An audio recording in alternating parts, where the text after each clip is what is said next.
بسم اللہ الرحمن الرحیم قد سمع اللہ قول التی تجادلک فی زوجها وتشتکی الی اللہ۔ 28ویں پارے کے آغاز میں سورۃ المجادلہ ہے، اور سورہ مجادلہ کے شروع میں ایک بڑا اہم مضمون ہے۔ رسول اللہ صلی اللہ تعالی علیہ وسلم کی خدمت میں ایک خاتون حاضر ہوئیں اور انہوں نے کہا، اے اللہ کے رسول، میرے شوہر نے مجھ سے زہار کر لیا ہے اور زہار کے کلمات کہے ہیں، اور یہ زہار کے کلمات یہ زمانہ جاہلیت میں طلاق سمجھے جاتے تھے، تو لہٰذا میرے لیے کیا حکم ہے؟ آپ علیہ الصلوۃ والسلام نے فرمایا کہ تم اس پر حرام ہو، وہ تمہارے اوپر حرام ہے۔ انہوں نے کہا، اللہ کے رسول آپ نظر ثانی فرمائیے۔ آپ نے فرمایا، حکم تو یہی ہے۔ جو 2 بار کہا، 3 بار کہا، چپ کے رسول اللہ صلی اللہ علیہ وسلم سے باتیں کر رہی تھی۔ حضرت عائشہ رضی اللہ تعالی عنہ ارشاد فرما رہی ہیں کہ میں قریب میں تھی لیکن مجھے سمجھ میں نہیں آ رہا تھا یہ کیا کہہ رہی ہے۔ اس طرح سے چھپ کے رسول اللہ صلی اللہ تعالی علیہ وسلم سے آہستہ آہستہ اس نے بات کی، تو اس نے کہا، اچھا میں پھر اللہ ہی سے شکایت کروں گی۔ تو اللہ پاک سے انہوں نے دعا کی، اور اس دعا کو اللہ پاک نے ایسا قبول فرمایا کہ اللہ تبارک تعالی نے قرآن مجید میں آیت نازل فرمائی، قد سمع اللہ قول التی تجادلک فی زوجہا۔ اللہ نے اس خاتون کی بات کو سن لیا جو اپنے شوہر کے معاملے میں آپ سے جھگڑ رہی تھی اور جس نے اللہ کے دربار میں شکایت کی۔ واللہ یسمع تحاورکما، اللہ تبارک تعالیٰ تم دونوں کی باتوں کو سن رہا تھا۔ اللہ سننے والا اور دیکھنے والا ہے۔ اور آج کے بعد کا اصول اور ضابطہ یہ ہے کہ کوئی شخص اپنی بیوی سے زہار کا کلمہ کہتا ہے، یہ کہتا ہے کہ تم میرے لیے میری ماں کی طرح ہو، اس کلمے کے کہنے سے ماں وہ نہیں بن جاتی، یہ بیہودہ کلمہ ہے، نہیں کہنا چاہیے۔ اور جو لوگ زہار کر بیٹھتے ہیں، اگر وہ واپس اپنی بیویوں کو اپنے پاس رکھنا چاہتے ہیں تو پھر زہار کے کفارے سمجھائے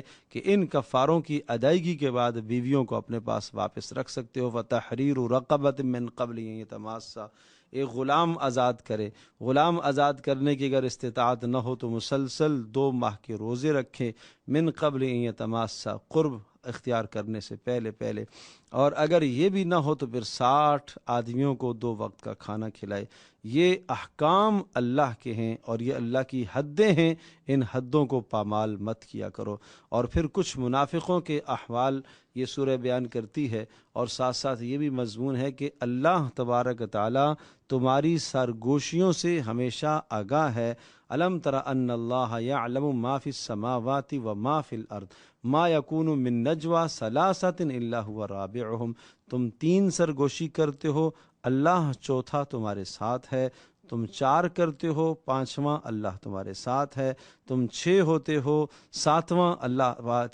اللہ پاک تمہارے ساتھ ہے۔ اس سے کم ہوں، اس سے زیادہ ہوں، تنہائی میں ہوں، اللہ تمہارے ہر حال سے آگاہ ہے۔ اور تمہیں نافرمانی کی سرگوشیاں تو کرنی بھی نہیں چاہیے۔ مل بیٹھ کر جو باہمی بات کرتے ہو وہ بات کیا کرو جو اللہ اور اس کے رسول کے حکم کے مطابق ہو، باہمی اصلاح کی بات ہو، نیکی کی بات ہو، ان باتوں میں سرگوشیاں تو تمہیں کرنے کی اجازت ہے، نافرمانیوں میں سرگوشیاں مت کیا کرو۔ لیکن یاد رکھو، جو لوگ اسلام والوں کے خلاف، اہل اسلام کے خلاف پروپیگنڈے کرتے ہیں، منصوبے بناتے ہیں، انما النجوى من الشیطان، یہ سب شیطان کی طرف سے ہے، اور یہ اس لیے کرتے ہیں تاکہ اہل ایمان کو خوف و ہراس میں مبتلا کریں۔ اور اچھی طرح سے اہل ایمان کو سمجھنا چاہیے، وَلَيْسَ بِضَارِّهِمْ شَيْئًا إِلَّا بِإِذْنِ اللَّهِ، جب تک اللہ نہیں چاہے گا یہ کوئی کسی کو کوئی ضرر نہیں دے سکتا، کوئی کسی کو نقصان نہیں دے سکتا۔ پھر اہل علم کے فضائل بیان فرمائے اور قیامت کے کچھ احوال کو ذکر کرنے کے بعد پھر حزب الشیطان اور حزب اللہ، شیطان کی پارٹی، شیطان کی جماعت، استحوذ علیہم الشیطان فانساہم ذکر اللہ اولئک حزب الشیطان، جن پر اللہ شیطان کو مسلط کر دیتا ہے اور شیطان انہیں اللہ کی یاد کو بھلا دیتا ہے۔ فرمایا یہ لوگ حزب الشیطان ہیں، یہ شیطان کی جماعت ہیں، یہ تو خسارہ پانے والے ہیں۔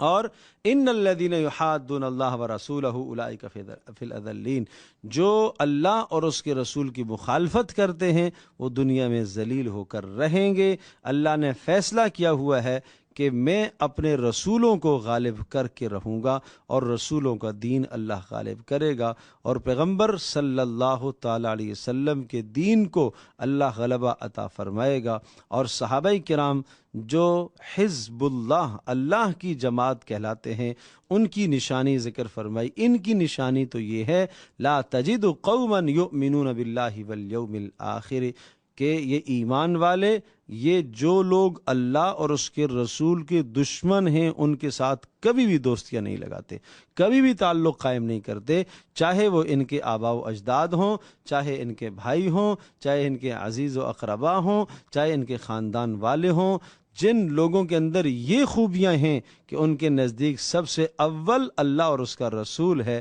اللہ نے ان کے دلوں پر ایمان لکھ دیا ہے، اللہ ان سے راضی ہوا، یہ اللہ سے راضی ہوئے، اور یہ حزب اللہ، یہ اللہ کی جماعت ہیں، اور یہی کامیاب ہو کر رہیں گے۔ اس کے بعد سورۃ الحشر ہے، اسلامی معاشرے سے یہود و نصارہ غیر مسلم اقوام کا اخراج کیا جائے، اور اگر وہ اسلامی معاشرے کے اندر، اسلامی ریاست کے اندر رہتے ہیں تو ان کو ذمہ بن کر رہنا ہوگا، اور ان قوانین اور ان اصولوں کے مطابق رہنا ہوگا جو اسلام ان کے لیے ضابطے دیتا ہے، اور اسلام جو ضابطے بتاتا ہے ان ضابطوں میں ان کی جان کا بھی تحفظ ہے، ان کے مال کا بھی تحفظ ہے، ان کی ہر شے کا تحفظ ہے، لیکن ان کے لیے یہ اجازت نہیں ہے کہ وہ اسلامی ریاست کے اندر رہتے ہوئے اپنے مذہب کی پرچار کریں، علی الاعلان اپنے مذہب کی پرچار کریں، مسلمانوں کی توہین اور تذلیل کریں، مسلمانوں کے شعار کا وہ مذاق اڑائیں،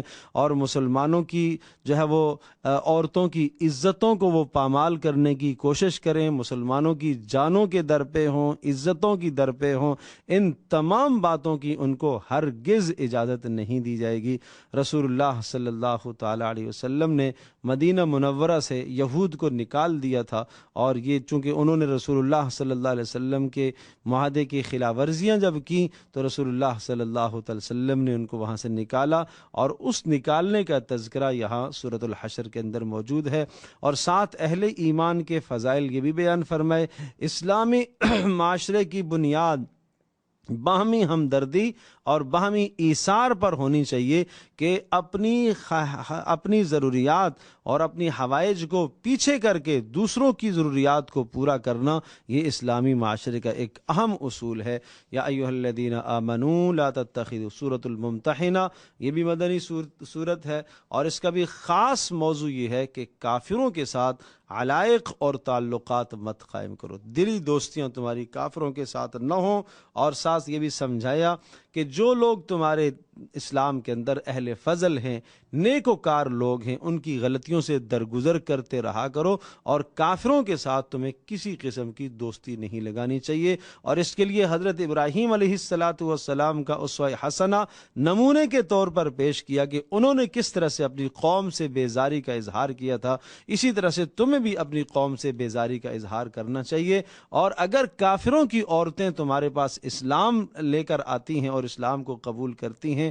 اب انہیں تمہیں واپس کرنے کی اجازت نہیں ہے، نہ وہ ان کے لیے حلال ہیں نہ وہ ان کے لیے حلال ہیں۔ البتہ تمہیں ان کا ایمان پرکھنا ہے، جانچ پڑتال کر کے اگر تمہیں یقین ہو گیا کہ ہاں یہ مومن ہو کر آئی ہیں اور انہوں نے واقعتاً اسلام کو قبول کر لیا ہے، تو ان کے اسلام کو قبول کر لیا جائے۔ سبح للہ ما فی السماوات و ما فی الارض، سورۃ الصف، یہ بھی مدنی صورت ہے، اور اس کا خاص مضمون ہے ایسے دعوے مت کیا کرو کہ جو تم کل پورے نہ کر سکو، اور حضرت موسیٰ علیہ السلام کی قوم کی طرح تم اپنے نبی کو ایذا نہ دو، ایسے جملے نہ بولو جس سے نبی کو ایذا ہو، اور تمہیں حضرت عیسیٰ علیہ السلام کی قوم کے چند حواریین جنہوں نے عیسیٰ علیہ السلام کی مدد کی تھی، تمہیں اس طرح سے اپنے نبی کی اور دین والوں کی مدد کرنا چاہیے یسبح للہ ما فی السماوات و ما فی الارض، یہ بھی سورۃ الجمعہ مدنی صورت ہے، اور اس میں دو بنیادوں کو ذکر کیا ہے۔ ایک تو اہل علم کے کو متنبہ کیا کہ وہ اپنی ذمہ داری کا احساس کریں، کہ ان کو اللہ پاک نے ابلاغ اور تبلیغ کی جو ذمہ داری دی ہے، اس ذمہ داری کا احساس کریں۔ اور دوسرا اصول یہ سمجھایا کہ اسلامی ریاست میں اجتماعیت کو برقرار رکھا جائے۔ اجتماعیت کو برقرار رکھنے کے لیے جمعے کی اہمیت کو بیان کیا کہ جمعے کی نماز کا مقصد بھی اجتماعیت کو برقرار رکھنا، تاکہ ایک علاقے کے لوگ سامنے ایک جگہ پر جمع ہوں اور ایک دوسرے کے حالات سے انہیں آگاہی ہو۔ اذا جاءک المنافقون، سورۃ المنافقون ہے، یہ بھی مدنی صورت ہے۔ اس میں منافقوں کے احوال ہیں کہ منافقوں سے تمہیں روابط قائم نہیں کرنے چاہیے، اور ان کی اچھی لچھے دار تقریروں سے یا ان کی ظاہری ڈھیل ڈھول سے یا ان کی ظاہری حلیے سے تمہیں متاثر نہیں ہونا چاہیے۔ اصل چیز دل کے اندر جو ایمان ہے، اس ایمان پر نجات کا دار و مدار ہوگا۔ یا ایھا الذین آمنوا لا تلہکم اموالکم، اور یہ بھی یاد رکھنا کہ تمہیں تمہارے مال اور تمہیں تمہاری اولادیں اللہ کی یاد سے غافل نہ کریں، اور جس نے ایسا کیا وہ سخت خسارے والا ہے۔ اور اس وقت سے پہلے تم خرچ کر لو کہ جب تم تمنا کرنے لگو کہ اے اللہ مجھے کچھ مہلت دے، لیکن وہ تمہیں مہلت نہیں ملے گی۔ سورۃ التغابن، یہ بھی مدنی صورت ہے، اور اس کا بنیادی طور پر مضمون دو قومی نظریے، ایک مسلمان ایک کافر، اس کے علاوہ کوئی اور نظریہ اسلام اس نظریے کا قائل نہیں ہے۔ جنہوں نے محمد صلی اللہ علیہ وسلم کے پیغام کو مانا وہ صاحب ایمان کہلائے، اور جنہوں نے محمد صلی اللہ علیہ وسلم کے پر ایمان نہیں لایا وہ کافر کہلائے۔ وہ ایک الگ قوم ہے، وہ ایک الگ نظریہ ہے۔ اور ساتھ یہ سمجھایا کہ اس دنیا میں مصائب جو آئیں گے وہ مصائب اللہ کے حکم سے آئیں گے، اور جو اللہ پر بھروسہ کرے گا اللہ پاک اس کو دل میں صبر عطا کرے گا۔ اور اللہ اور اس کے رسول کی اطاعت کرتے رہو، اور تمہیں سمجھنا چاہیے کہ تمہاری بیویاں اور تمہاری اولادیں اگر تمہیں اللہ کی نافرمانی کی طرف لے جاتی ہیں تو یہ تمہاری دشمن ہیں، ان سے تمہیں بچنا چاہیے، بچ کر رہنا چاہیے، تمہیں اپنے ایمان کا تحفظ کرنا چاہیے، اور یاد رکھنا چاہیے تمہیں کہ تمہارے اعمال اور تمہاری اولادیں یہ دنیا میں آزمائش اور امتحان کا ذریعہ ہیں۔ تمہیں اللہ سے ڈرنا چاہیے اور اطاعت اور فرما برداری کرتے رہنا چاہیے، اور اللہ کی راہ میں مال خرچ کرتے رہنا چاہیے۔ یا ایھا النبی اذا طلقتم النساء، یہ سورۃ الطلاق، یہ بھی مدنی صورت ہے۔ طلاق کے طریقے اور تمام احکام سمجھاتے ہوئے پھر تقوی کے فوائد ذکر فرمائے۔ جو تقوی اختیار کرے گا گناہوں سے بچے گا، اللہ اس کو وہاں سے روزی عطا کرے گا جہاں سے اس کا گمان بھی نہیں ہے۔ جو تقوی اختیار کرے گا اللہ اس کی مشکلات کو آسان کرے گا۔ جو تقوی اختیار کرے گا اللہ تبارک و تعالیٰ اس کے گناہوں کو معاف کرے گا، اور اس کو دوہرا اللہ پاک اجر عطا فرمائے گا۔ اور اسی طرح سے ازدواجی زندگی سے متعلق بڑے اہم قوانین اور اصول یہاں ذکر فرمائے۔ اس کے بعد سورۃ التحریم ہے، یہ بھی مدنی صورت ہے، اور اس سورہ مبارکہ میں ارشاد فرمایا کہ تحلیل اور تحریم کا فیصلہ تو اللہ کے پاس ہے، لہذا کسی کی دل جوئی کے لیے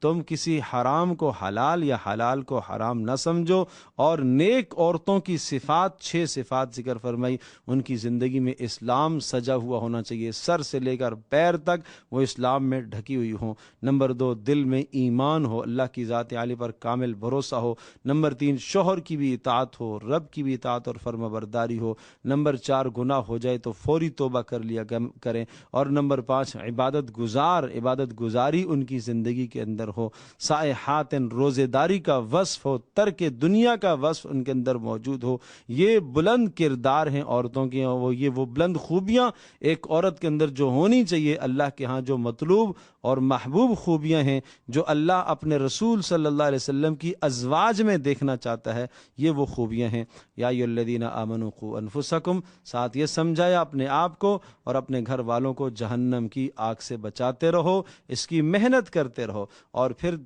2 مثالیں ذکر فرمائی، 2 مسلمان عورتوں کی اور 2 کافر عورتوں کی۔ کافر عورتیں حضرت نوح علیہ الصلوۃ والسلام، حضرت لوط علیہ الصلوۃ والسلام کی بیویاں، دونوں کی دونوں کفر پر تھی، اور یہ دونوں کے دونوں انبیاء علیہ الصلوۃ والسلام ان کو جہنم کے عذاب سے نہ بچا سکے، اس لیے کہ ایمان کی صلاحیت ان کے پاس موجود نہیں تھی۔ اور دوسری مثال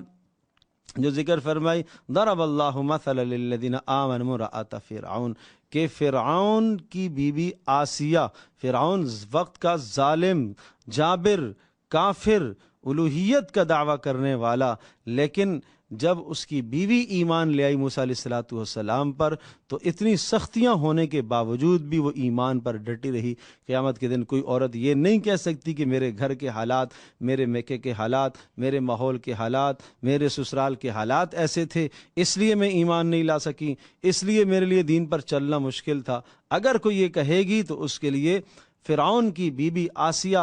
علیہ الرضوان کو سامنے لایا جائے گا کہ اس کے حالات زیادہ سخت تھے یا تیرے حالات۔ اور اسی طرح سے حضرت مریم کا قصہ،